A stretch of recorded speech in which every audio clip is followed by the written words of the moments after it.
வணக்கம் நேயர்களே. நம்ம வாழ்க்கையில ஒவ்வொரு நாளும் நம்ம நிறைய விதமான பிரச்சனைகளை யோசிச்சுக்கிட்டே இருக்கோம். அதனால நமக்கு மன அழுத்தம்ன்றது அதிகரிச்சுக்கிட்டே இருக்கு.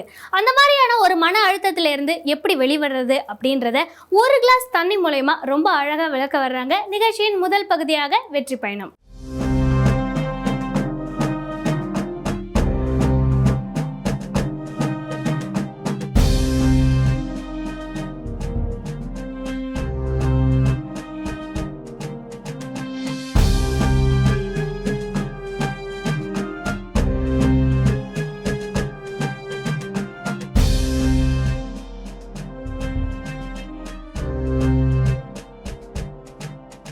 அன்பான வணக்கம். பாத்தீங்கன்னா இன்னைக்கு வெற்றி பயணங்கள்ன்ற நிகழ்ச்சியில ஒரு முக்கியமான விஷயத்த ஒரு உதாரணத்தோட ஷேர் பண்ணலாம்னு இருக்கேன். நிறைய நேரத்துல நிறைய பேர் நிறைய விஷயங்கள் ஷேர் பண்ணிட்டாங்க. ஆனா நிறைய நேரத்துல மனசுல பதியறதுக்காக ஒரு எக்ஸாம்பிள்ஸ் காமிக்கலாம்னு இருக்கேன். தயாரா இருக்கீங்களா? சோ இப்ப பாத்தீங்கன்னா நிறைய நேரத்துல இந்த ஆழ்மனம்ன்ற ஒரு விஷயம் இருக்கு இல்லைங்களா? ஒரு என்ன பொறுத்தவரை ஒரு பயிற்சியாளரா ஒரு 14 ஆண்டு காலம் ஒரு பயிற்சி துறையில இருக்கிற ஒரு நபரா நான் உணர்ந்த விஷயம் என்னன்னா, ஒரு மனிதன் வெற்றிகரமான மனிதரா மாறதுக்கு மிகப்பெரிய சோர்ஸ் எது அப்படின்னு பாத்தீங்கன்னா ஆழ்மனம் தான். அந்த ஆழ்மனம் நம்ம எப்படி வச்சிருக்கிறோம் அதை பொறுத்து தான் நம்மளுடைய வெற்றி வந்து நிர்ணயிக்கப்படுது. சில பேருக்கு உடனே வெற்றி கிடைச்சு, சில பேர் தாமதமாகுதுன்னா ஏன் தாமதமாகுது? நான் ரொம்ப முயற்சி பண்றேங்க, ரொம்ப கஷ்டப்படுறேன், நிறைய எதிர்பார்க்கிற மாதிரி என்னால அதை வந்து அச்சீவ் பண்ணவே முடியலன்ற மாதிரி நிறைய பேர் சொல்ல கேள்விப்படுறோம் இல்லைங்களா? அது என்னதான் காரணம் அப்படின்றதான் இந்த பதிவுல நம்ம பார்க்க போறோம். கொஞ்சம் கவனமா இந்த பண்ணக்கூடிய ஒரு டெமோவை நீங்க பார்க்கலாம். சோ இந்த தண்ணி வந்து ரொம்ப தூய்மையா இருக்கு, குடிக்கக்கூடிய தண்ணி. இந்த தண்ணி பாருங்க, நல்லா சிப் பண்றேன்,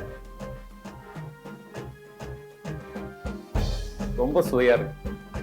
சோ வாழ்க்கை வந்து பாத்தீங்கன்னா இந்த தண்ணி பியூரிஃபைடு வாட்டரா இருக்கு இல்லைங்களா? இப்போ வந்து இந்த தண்ணியில நான் என்ன பண்றேன்னு பாருங்க. கொஞ்சம் தண்ணி போர் பண்றேன். சோ இப்போ ஒரு தனி நபர் அப்படின்னா, நம்ம குழந்தையா இருக்கும் போது இந்த மாதிரி ஒரு பியூரிஃபைடு ஃபார்ம்ல தான் நம்ம வந்து இந்த பூமிக்கு வந்தோம். முடியும், முடியாது, நடக்கும், நடக்காது, இது பாசிபிள் இல்லை, எதுவும் தெரியாது. பிஞ்சு மனசுன்னு சொல்ற மாதிரி எல்லாத்தையும் நம்ம வந்து ஒரு பியூரிஃபைடு ஃபார்ம்ல தான் இருந்தோம். ஆனா வாழ்க்கையில நிறைய பேர் பாத்தீங்கன்னா சோகம், வருத்தம், கஷ்டம், பிரச்சனை, ஏழ்மை சூழ்நிலை, பாத்தீங்கன்னா உங்க லைஃப்ல நடந்த சூழ்நிலைகள் நீங்க இப்படி இருக்கீங்க அப்படின்னா காரணம் என்ன அப்படின்னா சமூகமா இருக்கலாம், இல்ல உங்க லைஃப்ல நடந்த சில கசப்பான அனுபவமா இருக்கலாம், பாருங்க சில தோல்விகளா இருக்கலாம். எங்க டிராப் இது பண்ற தோல்விகளா இருக்கலாம், உங்க லைஃப்ல நடந்த நிறைய பிரேக் டவுன்ஸா இருக்கலாம். அது என்னன்னு உங்களுக்கு தான் தெரியும். இல்ல ஒரு ப்ராஜெக்ட் ஸ்டார்ட் பண்ணிருப்பீங்க, அது பண்ணிட்டு இருந்திருப்பீங்க, திடீர்னு ஏதோ ஒரு காரணத்தால பார்ட்னர்ஷிப்ல பிரச்சனை வந்திருக்கலாம். இப்படி இந்த இங்கு போடுற மாதிரி உங்க லைஃப்ல எவ்வளவு சம்பவங்கள் நடந்திருக்கு. இன்னைக்கு உதாரணத்துக்கு இப்ப என்னுடைய வயது 44 ஆகுது. இப்போ உங்களுடைய வயது உங்களுக்கு தெரியும். என்ன வயதோ இன்னைக்கு நீங்க இருக்கீங்க அப்படின்னா இந்த மாதிரி வாழ்க்கையில நிறைய விஷயங்கள் சேர்ந்து ஒரு பியூரிஃபைடு ஃபார்ம்ல இருந்தனா இப்ப அந்த இங்கு போட்ட உடனே பாத்தீங்கன்னா அந்த கலரே மாறி போச்சு. இதை விட கொடுமை என்னன்னா அந்த தண்ணி குடிக்க முடியுமான்னு அதுவும் ஒரு பெரிய சவால் தான். இப்ப நிறைய பேர் பியூரிஃபைடு ஃபார்ம்ல இருக்கிற மாதிரி ரொம்ப சக்சஸ்ஃபுல்லா இருக்காங்க, ஹாப்பியா இருக்காங்க, ரொம்ப லைட்டா இருக்காங்கன்றது ஒரு சைடு. இன்னொரு சைடு வந்து நான் வெற்றி அடையில, நான் கஷ்டப்படுறேன், நான் சோதனையோட இருக்கேன், பிரச்சனையா இருக்கு அப்படின்னு சொல்றவங்களுக்கு நான் ஒரு பயிற்சியாளர் பார்வையில ஒரு அருமையான விஷயத்த ஷேர் பண்ண வேண்டிய கடமை எனக்கு இருக்கு. அது என்னன்னா, உங்க ஆழ் மனதுல எவ்வளோ வந்து negative thoughts, negative emotions, negative images, negative சம்பவங்கள் வந்து உள்ள பதிஞ்சிருக்குன்னு தெரியாது. இங்கு போன மாதிரி இப்ப பியூரிஃபைடு வாட்டர்ல எப்படி இங்கு கலரா இருக்கோ அது மாதிரி உங்க ஆழ் மனதுல கூட நிறைய பதிவுகள் இருக்கலாம்.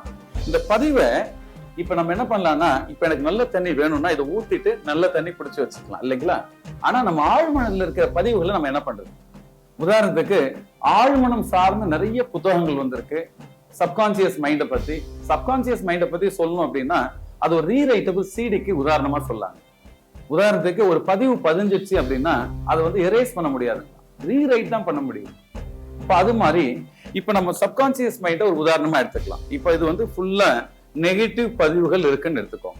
இத நிறைய விதமா மாத்தலாம். இதுவும் வந்து பாத்தீங்கன்னா ஒரு பியூரிஃபைடு வாட்டர். இந்த தண்ணியை நான் என்ன பண்றேன்னு பாருங்க. இப்ப வந்து நீங்க தொடர்ந்து நல்ல ஒரு பாசிட்டிவான நபர்களோட பழக, நல்ல வார்த்தைகளை கேட்க, பாசிட்டிவ் அசோசியேஷன் இருக்க நீங்க வந்து தொடர்ந்து ஒரு பயிற்சிகள் எடுத்துக்க நல்லது நடக்கும், நல்ல எதிர்காலம் இருக்கு. மெடிடேஷன் பண்றீங்க, நல்ல ஒரு பிராக்டிஸ் எல்லாம் பண்றீங்க, தொடர்ந்து வந்து முயற்சி பண்ணிட்டே இருக்கீங்க. சோ உங்க ஆழ்மனதுல இருக்கிற நெகட்டிவ் தாட்ஸை மாத்திட்டே இருக்கீங்க. உதாரணத்துக்கு இந்த பாசிட்டிவ் எப்படி பாசிட்டிவா இருக்க இந்த வாட்டர் வந்து பாருங்க, இன்னும் கூட ஒரு ஃபியூ டிராப்ஸ் ஆஃப் இங்க் நம்ம ஆழ்மனதுல இருக்கிறதுக்கு நிறைய பேர் வெற்றி அடையில நினைக்கிறீங்க. உதாரணத்துக்கு எவ்வளவு வந்து உங்களுக்கு ஆழ்மனதுல பதிவுகள் இருக்குன்னு தெரியாது. சில பேருக்கு வந்து பாத்தீங்கன்னா ஒரு 1/2 லிட்டர் தண்ணியில கூட இது பியூரிஃபைடு வாட்டரா மாறிடலாம். ஆனா பாருங்க, இவ்வளவு தண்ணி ஊத்தியும் இன்னும் மாறல. இங்க பாருங்க, இன்னும் கூட அந்த பியூரிஃபைடு கலர் வரல. இன்னும் நான் என்ன பண்றேன்னு பாருங்களேன். சோ பாசிட்டிவா லைஃப்ல நல்லதே நடக்கும், எனக்கு நம்பிக்கையோட இருக்கேன், நல்ல வாழ்க்கை இருக்கு, நிச்சயமா முன்னேறுவேன் அப்படின்னு நினைக்கும் போது பாருங்க, இந்த தண்ணி திரும்ப பியூரிஃபைடு வாட்டரா மாறிச்சு. ஆரம்பத்துல குடிச்ச மாதிரி என்னால குடிக்க முடியுது, ஏன்னா இது பியூரிஃபைடு வாட்டரா மாறி இருக்கு. ஸோ இது என்ன கான்டெக்ட், நான் எதுக்காக இதை ஷேர் பண்றேன் அப்படின்னா, ஜென்ரலா உங்க ஆழ்மனதை நீங்க எந்த அளவு தூய்மையா வச்சுக்கிறீங்க, நெகட்டிவ் இல்லாம வச்சிருக்கீங்க, இதுதாங்க சவால். இப்போ நிறைய பேர் பார்த்தீங்கன்னா நிறைய டென்ஷனையும் கோவத்தையும் வருத்தத்தையும் சோகத்தையும் எல்லாத்தையும் கொண்டு போய் சப்கான்சியஸ் மைண்ட்ல வச்சிருக்கோம். அப்ப என்ன ஆகுதுன்னா நமக்கு நாமளே தடையா இருக்கும். அதான் பிரச்சனையே. அதுக்கு பதிலா நீங்க பி பாசிட்டிவ், நல்ல, அதாவது ரொம்ப simple one line tagline என்னன்னா, if you want to be successful, if you want to be positive அப்படின்னா பி வித் பாசிட்டிவ் பீப்புள். ஏன் அப்படின்னா அவங்களுடைய தாட் பேட்டர்ன்ஸ் உங்களுக்கு எம்பெடட் வாய்ப்பு இருக்கு. சில பேர் நெகட்டிவ் பீப்புளோட பழகுறீங்க அப்படின்னா நெகட்டிவ் பீப்புள் இங்கு போடுற மாதிரி நம்ம மனசை வந்து நம்ம கரெக்ட் பண்றதுக்கு வாய்ப்பு இருக்கு. அதுக்கு பதிலா பாசிட்டிவ் பீப்புளோட பழகும் போது பாத்தீங்கன்னா, பாசிட்டிவ் பீப்புள்ன்றது நல்ல வாட்டர் தண்ணியை ஊத்துற மாதிரி எடுத்துக்கலாம். உதாரணத்துக்கு நம்ம ஆழ்மனதுல இருக்கக்கூடிய நெகட்டிவான பதிவுகள் வெளியில போக போக போக நீங்களும் ஒரு வெற்றிகரமான மனிதராக மாற வேண்டும். இன்ஃபேக்ட் பாத்தீங்கன்னா அந்த இங்கை பயன்படுத்தி நிறைய கான்டெக்ட்ஸ், நிறைய டிஃப்ரெண்டான டெமோஸ்லாம் நான் பண்ணிட்டு இருக்கேன். இருந்தாலும் இந்த நேரத்துல நம்ம வெற்றி எங்க இருக்கு அப்படின்னா நம்ம ஆழ்மனதுல இருக்கு.